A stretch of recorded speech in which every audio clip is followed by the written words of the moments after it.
భయమే. ఒక ఆయన మార్కెట్లోకి వెళ్ళాడు ఉదయాన్నే. అలా మార్కెట్లోకి వెళ్తే ఆ మార్కెట్లో మరణదూత ఉందటండి. అక్కడ ఆయన ఇంకా అలాగే చూస్తూ ఉందట. ఇదేంటి నా ఇంకా చూస్తుందనేసి కాస్త ముందరకెళ్ళి మరలా వంకాయలు కొనుక్కుంటా ఉన్నాడు మార్కెట్లో. మరలా తిరిగి చూస్తే మరణదూత ఆయన ఇంకా చూస్తూ ఉందట.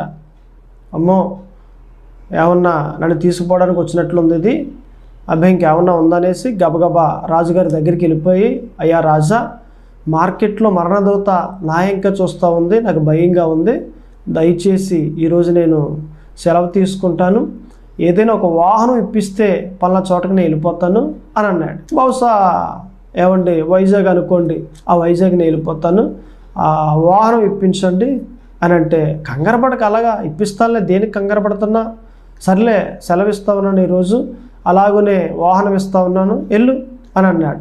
వాహనం తీసుకున్నాడు, బయలుదేరి వైజాగ్ వెళ్ళిపోతూ ఉన్నాడు. ఈలోగా రాజుగారికి డౌట్ వచ్చి మార్కెట్కి వెళ్ళాడండి. ఎక్కడికి వెళ్ళాడండి?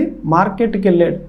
ఆ మార్కెట్కి వెళ్ళి చూస్తే మరణదూత ఉందండి ఇంకా అక్కడ. రాజుగారు అన్నారు, ఇదిగో మరణదూత, మా ఓడు వచ్చాడు కదా, మా ఓడ ఇంకా అలాగే చూసేవంట, ఏంటి కారణం ఏంటి అని అన్నాడు.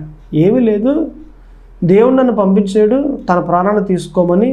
అయితే వైజాగ్లో సాయంత్రం 4 గంటలకి తన ప్రాణం నేను తీసుకుంటాను, మరి ఇక్కడున్నాడేంటి మార్కెట్లో అని నేను చూస్తూ ఉన్నాను తన ఇంకే, అంతేగాని మరి ఏమీ లేదు అంటే, ఏమంటే రాజుగారికి అర్థమైంది, వైజాగ్ వెళ్తున్నాడు మనోడు, ఎందుకు సావడానికి. మరణాన్ని తప్పించుకోవడం అనేది ఎవరి వల్ల కానే కాదు. దయచేసి ఏమండి మరణ భయము మనకు ఉండకూడదు. మనం ఎలాగుండాలి అని అంటే, ఏమండి మరణాన్ని జయించే వ్యక్తిగా యేసుక్రీస్తు వారు మరణాన్ని జయించారు. మనం కూడా ఎలాగుండాలి? చనిపోతాము, సమాధిలో పెట్టబడతాము, తర్వాత యేసుక్రీస్తు వారు రెండవ రాకల్లో వచ్చినప్పుడు సమాధి నుండి లేచిన వ్యక్తులుగా మనం ఉండాలి.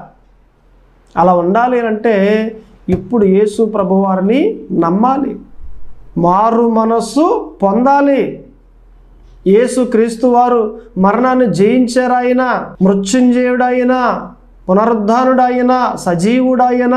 ఆయన మరణ వార్త ఏమన్నా మనందరికీ రక్షణ తెచ్చిపెట్టింది. ఆయన సమాధి నుండి 3వ రోజు తిరిగి లేచాడు అని అంటే మన భక్తి అంతటికి మూలము ఏమండి, ఒకటి సిలువ వేయబడటం, రెండవది తిరిగి లేవటం.